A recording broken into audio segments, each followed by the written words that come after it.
So Boruto Chapter 68 just dropped, and finally we got a lot of questions answered, and it seems like the next major arc for Boruto is about to start soon, and Code is making his move into the Hidden Leaf Village and has decided that he is going to invade with Eida. Now the reason why this chapter is so interesting is because of the very end of the chapter, to where Amado seems very surprised that Eida has shown up again, and honestly it seems like in this chapter that Amado is actually surprised by a lot of things. He's surprised by Code knowing about how to get rid of his limiters. He's surprised by Shikamaru's plan to learn out Code. So a lot of things have been surprising Amado so far, and it seems like Amado doesn't have everything figured out, and is kind of looks like he's sort of like a vulnerable old man almost. And you know, we've been sort of theorizing and thinking that Amado is sort of going to turn evil, but I'm not gonna lie and say that he's sort of been convincing me that, hey, maybe this guy is just a regular old man. You know, it could be a possibility that Kishimoto is sort of playing with us and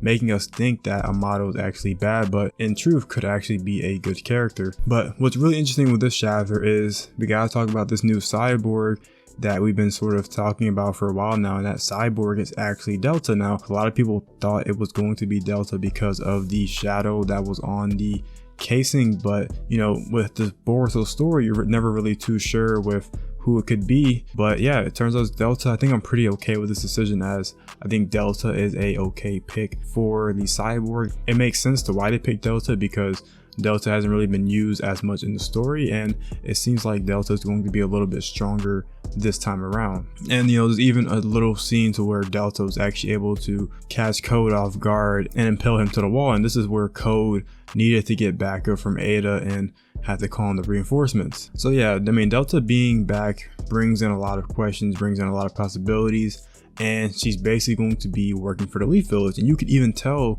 that she is, because she was programmed to fight anything that is a danger to the Leaf. Shikamaru told her to attack Code, and she did it on command, and I think he even called her like Bronco or whatever, you know, whatever that may be. And she even has like this little hidden leaf symbol on top of her head, you know, instead of her typical triangle I think it was before that she had there prior. So yeah, looks like Delta is gonna be working with the Hidden Leaf Village, and you know, Delta was a very strong character. I feel like a lot of people didn't get to see what Delta's full strength was because she was kind of wasted by Naruto very early on. But you know, Delta is a pretty strong character in the Boruto series, and you know, it's one of those cyborgs to where, hey, now that Jigen isn't around, maybe Amado can sort of push Delta's limits past to what he was told to before, and now Delta's a formidable ally. So we gotta kind of wait and see to see how strong Delta is going to be, but it seems like that she may even be able to overpower Code now, but we got to see how she's going to fare up against the likes of Damon and Eida. And sort of getting the final answer to our conclusion with Boruto's death, and it seems like Boruto is actually in more control of Momoshiki now that he's actually been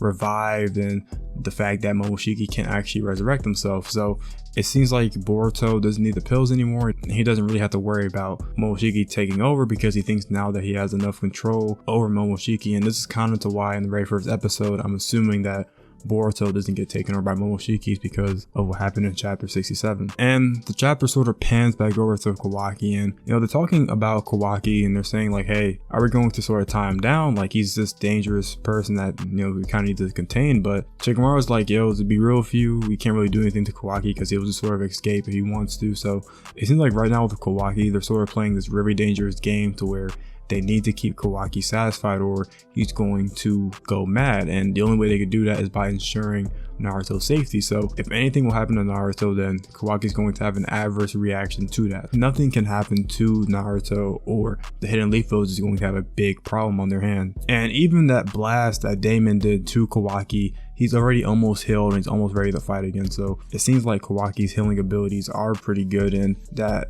damage that Damon did to him didn't really affect him too bad. But yeah, Kawaki is definitely an interesting character, because Naruto's like, hey, when he wakes up, me and him are gonna have a good talking, because what Kawaki did to Boruto in chapter 67 was by no means acceptable. And even in this chapter, chapter 68, now the Hidden Leaf is sort of hiding the fact that Kawaki actually killed Boruto, and there's a point in the story to where when Boruto's talking to Team 7, he's like, Code actually was the one that killed him, instead of saying it was Kawaki, because they're still trying to figure out what to do with Kawaki. So very interesting dynamic there, how the Leaf Village is trying to control sort of the story around with Kawaki and trying to make sure that nothing leaks to the press. But hey, we have Sasuke finally back. Sasuke has been missing for quite some time now. Sasuke was actually doing some intel, trying to figure out where Code is, and it turns out he kind of found out about one of his facilities covered in snow. He even knows about people like Bugs, so it seems like Sasuke actually knows where Code's hideout is, and this is very important because if Code actually ends up taking somebody back to that facility, then Sasuke would already know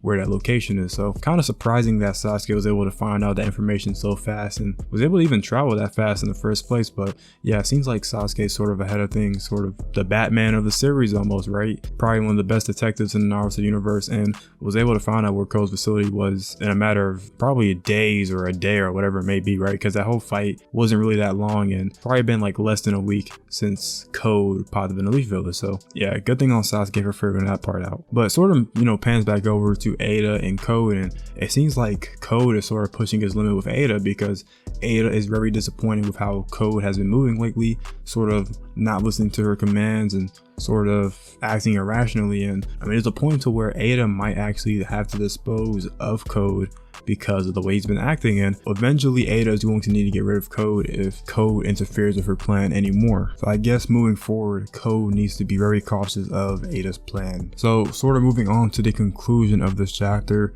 Shikamaru is walking to Amado to sort of confront him about Kawaki's karma, and basically what Amado says about Kawaki's karma is that he implanted it for him ahead of time because he knew that Kawaki would need it, and essentially the way that Kawaki awakened the karma was out of pure will, so Kawaki would only awaken the karma when he actually needed it. So he actually has to manifest the karma cell himself, which is a very interesting concept. I'm not exactly 100% sure how that works, but somehow Kawaki was able to manifest the karma and bring it back again. But they actually get interrupted by Code, who comes out of Shikamaru's neck and attacks Amado. And Eida actually looks like she actually disapproves of this action, but it sort of goes back and pans over to Amado to where Code is demanding that Amado gets rid of his limiters. And this is where it seems like Amado was not prepared, because Amado says, hey, how did you even know about that, right? And this is kind of where I'm saying that, hey, does Amado necessarily have everything planned out? Is he as smart as we thought he was? Can some things actually catch Amado off guard? So very interesting thing that Amado was surprised that Code even knew about the information. And Shikamaru's there with Amado and Code, and he's actually telling people that, hey, don't bring anyone over here because we actually want to get Code in a confinement, that way we can actually take him out. This is where Delta actually pops out the pod and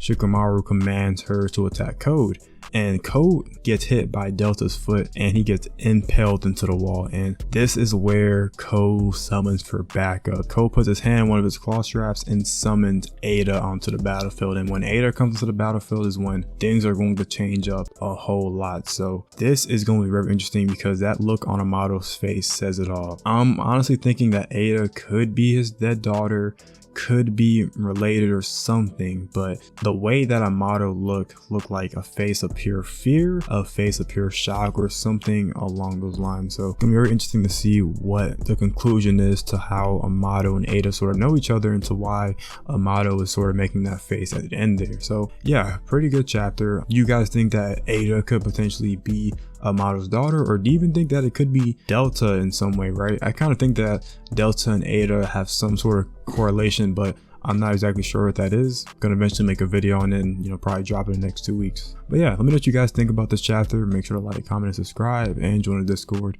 and I'll see you guys later. Peace.